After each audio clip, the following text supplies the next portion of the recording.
আল্লাহ রসুল্লাহ সাল্লাল্লাহু আলাইহি ওয়াসাল্লাম একদিন অনেকগুলো কবর দেখলেন, খুশি হলেন।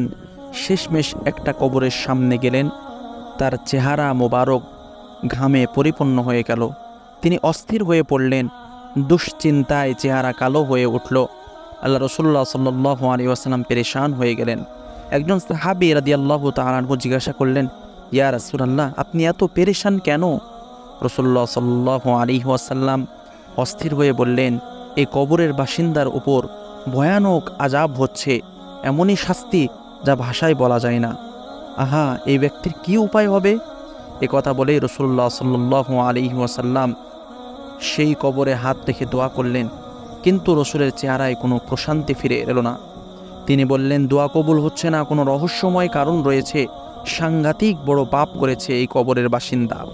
হুজুর সাল্লাল্লাহু আলাইহি ওয়াসাল্লামের ওপরে অস্থিরতা বেড়েই চলল। তিনি বললেন, আমার উম্মতের ওপর এমন কঠিন শাস্তি হচ্ছে, আর আমি বাড়ি গিয়ে কিভাবে ঘুমাতে পারি? তিনি একজন সাথীকে ডেকে বললেন, যাও মদিনার বাজারে চলে যাও, সেখানে আওয়াজ দিয়ে ডেকে নিয়ে আসো, যাদের আত্মীয়রা এই কবরে শায়িত আছে তাদেরকে আসার জন্য আহ্বান করো। তারা এলো, তাদেরকে নিজ নিজ আত্মীয়দের কবরের পাশে দাঁড়াতে বলা হলো। সবাই দাঁড়িয়ে গেল, কিন্তু আশ্চর্যজনক বিষয় হলো ওই কবরের পাশে কেউ দাঁড়ালো না। বেদনায় নীল হয়ে গেল রাসূলুল্লাহ সাল্লাল্লাহু আলাইহি ওয়াসাল্লামের চেহারা মোবারক।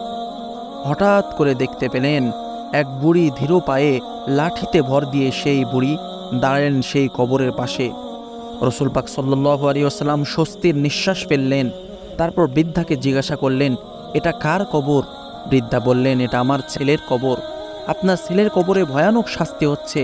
রাসূল যখন এই কথা বললেন, তখন বুড়ি অত্যন্ত আনন্দিত হয়ে খুশি হয়ে হেসে উঠল।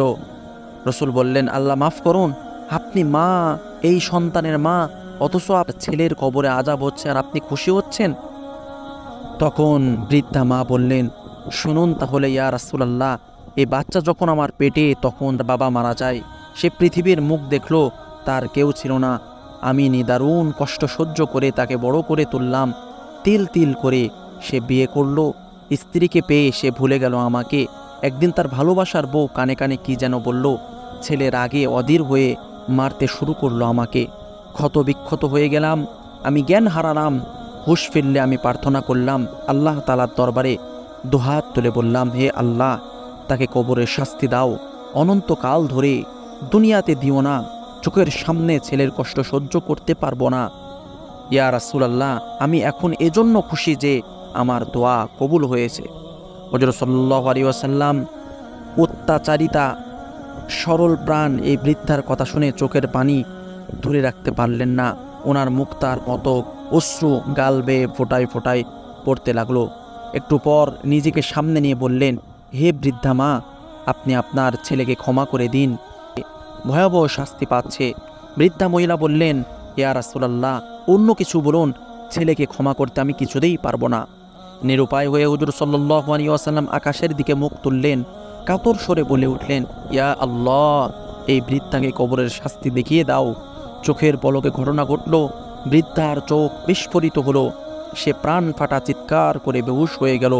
খানিক পর জ্ঞান ফিরল, বৃদ্ধার থর থর করে কাঁপছেন, তিনি তীর খাওয়া কবুতরের মতো। তিনি বললেন, ওগো খোদা, কবরের আযাব কি এমন ভীষণ, এমন ভয়ানক?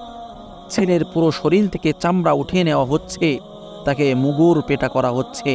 ইয়া রাসূলুল্লাহ, আমি তাকে ক্ষমা করে দিলাম, আপনি তার জন্য দোয়া করুন, সে যেন মুক্তি পেয়ে যায়। হযরত সাল্লাল্লাহু আলাইহি ওয়াসাল্লাম হাত উঠালেন, দোয়া শেষ। রসুলের চেহারা উজ্জ্বল বর্ণ হয়ে উঠল, প্রকৃতিতে আকাশে বাতাসে নেমে এলো সুমহান সমাহিত পরিবেশ, গভীর প্রশান্তি। দয়াল নবীর চেহারা মুবারকে চারিদিকে শান্তির ছায়া। আল্লাহ পাক রব্বুল আলামিন আমাদের সকলের মাতা পিতার খিদমত করার তৌফিক দান করুন, ও মাতা পিতাকে কষ্ট না দেওয়ার তৌফিক দান করুন। আল্লাহুম্মা আমিন ইয়া রাব্বাল আলামিন।